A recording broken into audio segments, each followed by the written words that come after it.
ও আমার বাড়িতে একদিন খেতে পাচ্ছে না, আর আমি আমার মেয়েকে ওর বাড়িতে সারা জীবনের জন্য খেতে পাঠাবো?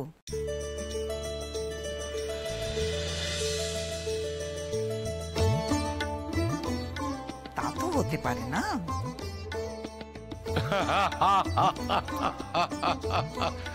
কিরে ইকবাল, কি বুঝলি? হ্যাঁ, যা যা স্নান টান করে নে, আমি খাওয়া দাওয়ার ব্যবস্থা করি। এই সেলিনা মেয়েটা রোজ আসে, আজকেই যে কেন এলো না? বাবু, হ্যাঁ একটা কথা বলবেন? কি বল? মানে তোমরা দুজনে এই বিষয়টা মন থেকে মেনে নিয়েছো তো? মানে জোর করে মত দিচ্ছ না তো?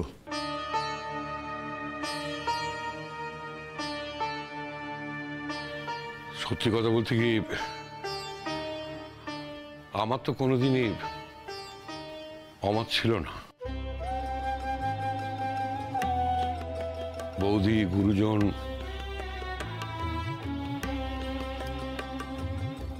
বৌদির মেয়ে, আমি তো বৌদির মতামতের পর কিছু বলতে পারি না। তাই সেদিন বিয়ের আসর থেকে রঞ্জাকে তুলে আনতে গেছিলাম। সে অপরাধ বোধ এখনো আমাকে কুরে কুরে খায়।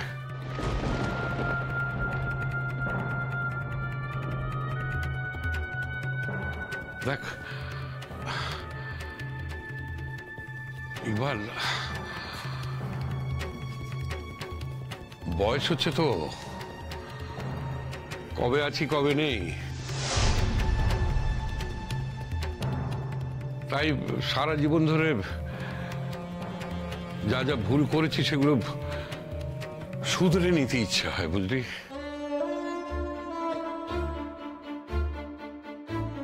তাই এই তোর আর রঞ্জার বিয়ে দেবার ইচ্ছেটাও এরকম একটা শুধরানোর প্রয়াস বলতে পারিস। অবশ্য বাকিটা বৌদির মতামত। কেন ঠাকুরপো? সারাটা জীবন আমি তো তোমাদের সাথেই কাটালাম। তোমাদের ভালোয় মন্দে, দায়ে অদায়ে তোমাদের সঙ্গেই তো কাটালাম। চিরকাল তোমাদের ভালো ছাড়া মন্দ তো আমি চাইনি। আজ আমার মেয়ে আমার হয়ে গেল। ওর বাবা নেই, কিন্তু তুমি আছো। তুমি ওর কাকা, তুমি ওর গার্জেন। তুমি সেই দায় আমার উপর ছাড়ছো কেমন করে? মেয়েকে না হয় আমিই জন্ম দিয়েছি, কিন্তু মেয়েটা তো তোমাদের বাড়ির। তোমাদের কোনো দায় নেই। তুমি কি মনে করছো ঠাকুরপো?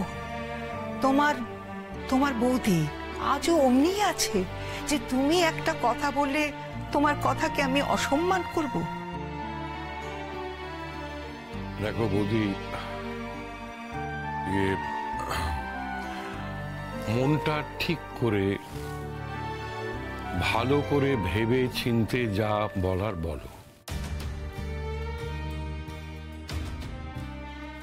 তখন ধরো রঞ্জাটার ওরকম অ্যাক্সিডেন্ট হচ্ছে, একটা অবস্থা, তখন তুমি আবেগের বশে যা বলেছ, আর আজ রঞ্জা সুস্থ হয়ে বাড়ি ফিরে এসছে, এখন তোমার যে মানসিক অবস্থা তা তো আগের অবস্থার মতো নেই। সেই জন্য তুমি যে কথাগুলো বলবে সেটা তো আগের কথাগুলোর সঙ্গে নাও মিলতে পারে।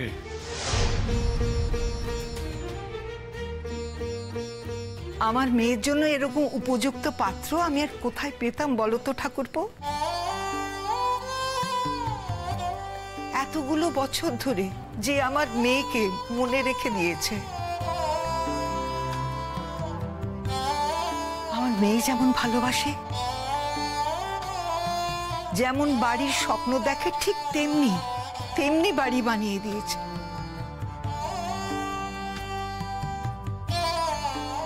তার বিপদে তার প্রাণ রক্ষা করেছে। তারপরেও আমার মুখাপেক্ষী হয়ে দাঁড়িয়ে আছে, জোর করে আমার মেয়েকে বিয়ে করবে না বলে। এমন ভালো ছেলে আমি কোথায় পেতাম ঠাকুরপো?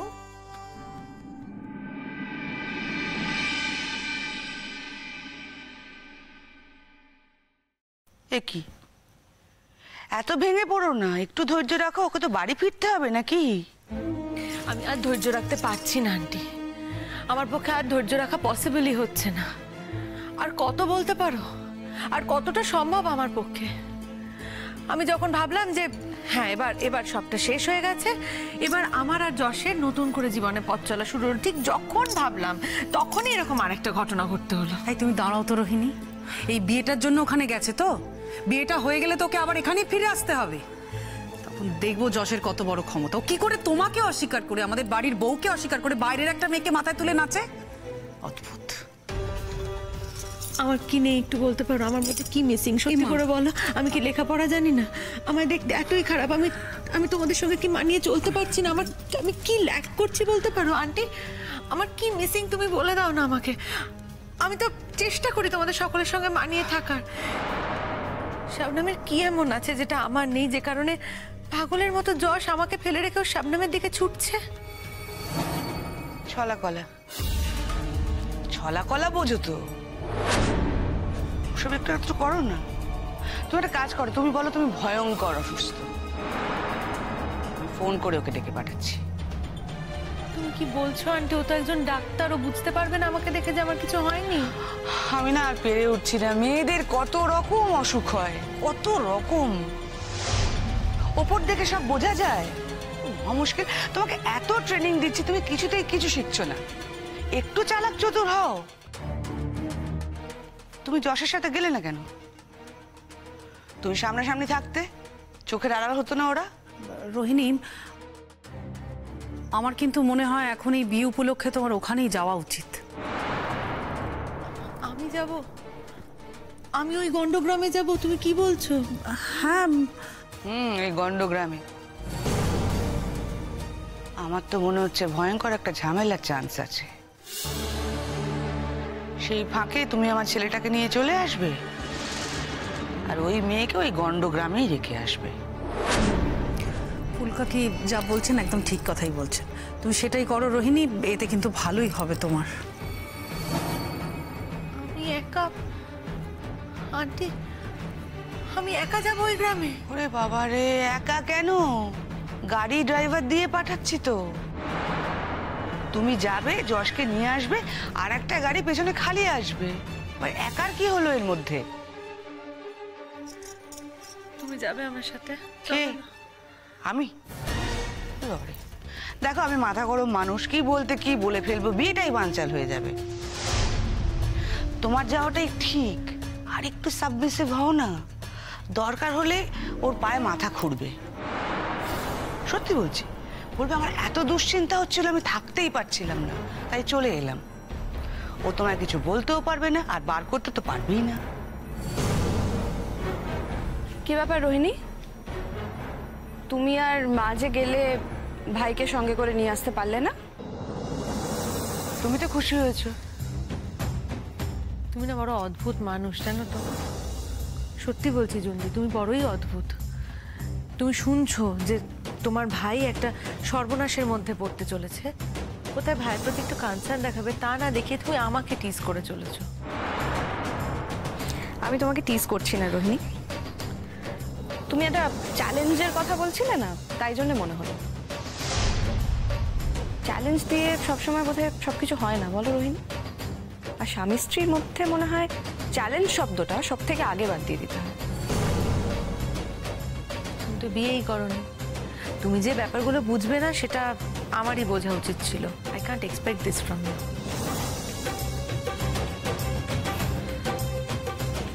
সে ঠিক আছে, আজ বিয়ে করিনি বলে যে কালও করবো না তার তো কোনো মানে নেই। সে কি গো, ওই ভদ্রলোককে ওনার বউকে ডিভোর্স দিয়ে দিচ্ছেন নাকি জুন? মা কালকে অনিমেষ আসবে। তোর সাহস এ বাড়িতে আসবে? হ্যাঁ, কথা বলতে আসবে। আমার কোনো কথা নেই, একটা বিবাহিত লোক, তার সাথে আমি বিয়ে দেবো না যখন, কোনো কথাও নেই।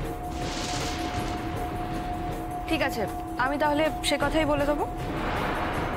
আমার আর তাহলে কোনো দায়িত্ব রইল না। এরপর যদি আমি বাড়ি ছেড়ে চলে যাই তাহলে কিন্তু তোমরা আমাকে কিছু বলতে পারবে না, ওকে? এক সেকেন্ড জুন, আচ্ছা আমাকে একটা কথা বলো তো, ওনার বউ কি ওনাকে ডিভোর্সটা দিয়ে দিয়েছে? তুমি আমাকে এক্স্যাক্টলি কি মনে করো বলো তো? ডিভোর্সটা না হয়ে গেলে আমি কি ওর সঙ্গে ওর রক্ষিতা হয়ে থাকতে যাচ্ছি?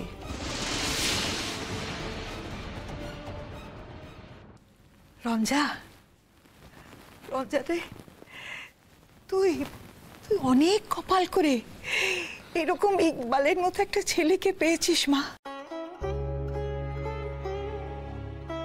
সত্যি তো, আমার শরীর কাটলে যে রক্ত, ওর শরীর কাটলে তো সেই একই রক্ত। রক্তের তো কোনো জাত ধর্ম নেই। আমার মেয়ের শরীর খারাপ হলে আমার যেরকম কষ্ট হবে, ইকবালেরও ঠিক ঠিক তেমনি কষ্ট হবে। ভালোবাসার কোনো জাত ধর্ম হয় না রে মা, কোনো জাত ধর্ম হয় না। হ্যাঁ রে, এসব মানুষের তৈরি করা ফাঁদ। মানুষের থেকে মানুষকে দূরে রাখার ফাঁদ। এই ফাঁদে আমি আর ভুলবো না। এই ফাঁদ কেটে আমি বেরিয়ে আসবো। ইকবাল, ইকবাল, আমি নিজে দাঁড়িয়ে থেকে তোদের বিয়ে দেবো, তোদের দুজনের আমি বিয়ে দেবো।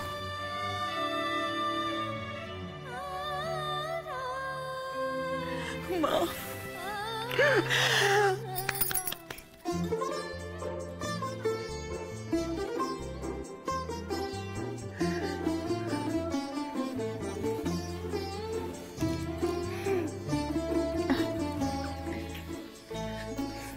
থ্যাংক ইউ সোনাটা, থ্যাংক ইউ সো মাচ। তুমি গ্রেট, তোমার কোনো তুলনা হয় না, তোমার কোনো তুলনা হয় না।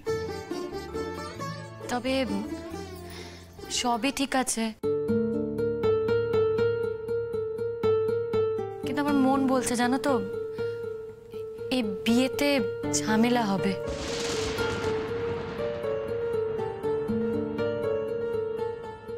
শবনম, ঝামেলাকে বুঝে নেওয়ার ক্ষমতা আমি রাখি। ইকবাল মামা, তুমি অনেক দিনে গ্রামে ছিলে না, তুমি গ্রামের অবস্থা জানো না। এই গ্রামে আমার আব্বুর মতো মানুষ আছে, এই গ্রামে আরো অনেক মানুষ আছে যারা ধর্ম নিয়ে ব্যবসা করে।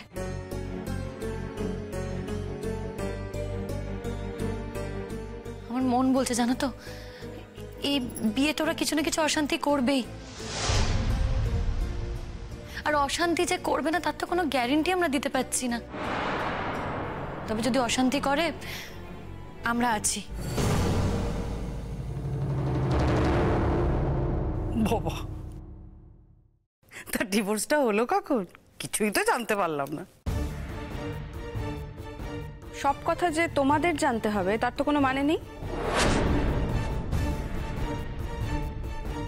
এটা একটা অন্য মানুষের পার্সোনাল ব্যাপার। আমার জানানোর কথা মনে হয়নি তাই জানোনি। এনিওয়ে মা, তাহলে আমি সেই কথাই বলে দিচ্ছি, তুমি ওকে এই বাড়িতে অ্যালাউ করছো না, তাই ও এই বাড়িতে আসবে না, তাই তো? আন্টি, আমার মনে হয় তাহলে তুমি আঙ্কেলের সঙ্গে কথাবার্তা বলে নিয়ে তারপরে যা করার করো। তাই বলছো? হ্যাঁ, মানে আঙ্কেলের তো একটা মতামত আছে, সেটা জেনে নিয়ে তো এগোলে ভালো হয় না? বাহ, রোহিণী তাহলে নিজের স্বামীকে বশ করতে না পারলেও তোমাকে তো দিব্যি বশ করে ফেলেছে মা। ও যা বলছে তুমি তাই করছো?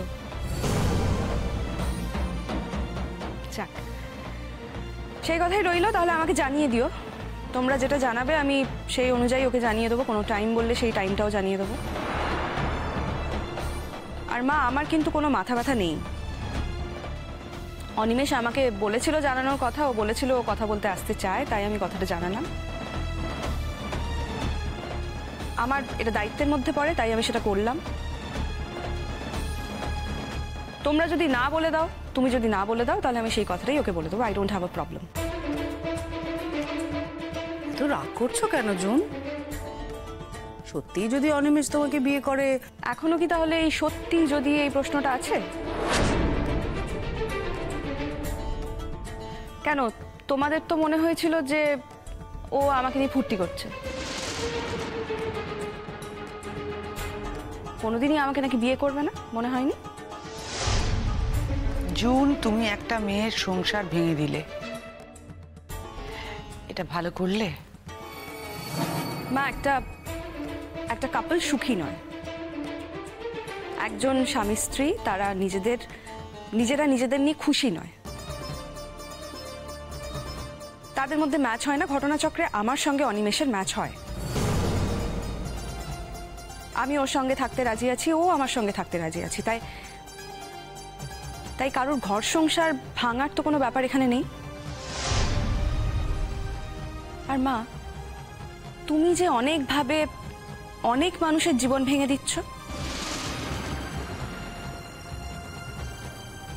একটা মানুষের উঠে দাঁড়ানোর ক্ষমতা নষ্ট করে দিচ্ছ, সেটার কি হবে মা? সেটাও একবার ভেবে দেখো। আমাকে কথাগুলো বলার আগে এই বিষয়টা নিয়েও একবার ভেবো, কেমন? কি বলতে চাইছো তুমি? কি বলতে চাইছো? তোমরা যদি একটা দল তৈরি না করতে শাবনামের এগেইনস্টে, তাহলে ওরও কিন্তু এতটা জেদ তৈরি হতো না। এখন তো রোহিণীর চ্যালেঞ্জটা আসলে শাবনামের সঙ্গে। দেখা যাক এই চ্যালেঞ্জে কে জেতে আর কে হারে। তবে আমি একটা কথা বলে দিচ্ছি, রোহিণী, এই চ্যালেঞ্জটা যদি শাবনাম জেতে, তাহলে at least I will be very happy. What? যা আমার মনের কথা আমি শুধু সেইটুকুই বলেছি, কারণ আমি দুজনকেই দেখেছি। শাবনাম অনেক বেটার মানুষ, এটা আমি বিশ্বাস করি। আর আমার ভাই যদি শাবনামকে পায়, তাহলেও ভালো থাকবে, এটাও আমি বিশ্বাস করি।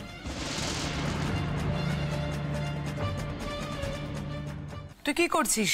থাকছিস তো? বারে, আমার পিসির বিয়ে বলে কথা, আমি থাকবো না? যশ, তোর খবর কি?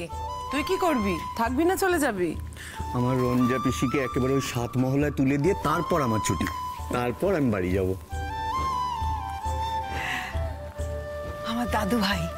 আমার দাদু ভাই একদম ঠিক কথা বলেছে, ঠিক বলেছে। ইকবাল স্যার, একটু কথা আছে। এসো। অবধি, হ্যাঁ, মেয়েকে জড়িয়ে ধরে দাঁড়িয়ে থাকলেই হবে? হ্যাঁ, আরে বাবা, এ তো ওর ছুরি তোর বিয়ে, হাতে আর সময়টা কোথায়? ধরো 2-3 দিনের মধ্যে যদি বিয়ে দিয়ে দিতে হয়, তাহলে তো সময় একদম নেই। গায়ে ঘুরে ঘুরে সব বাড়িতে গিয়ে নেমন্তন্ন করতে হবে। কি হবে বলতো? কিচ্ছু হবে না, সব দায়িত্ব তোমার, আমার কোনো দুশ্চিন্তা নেই।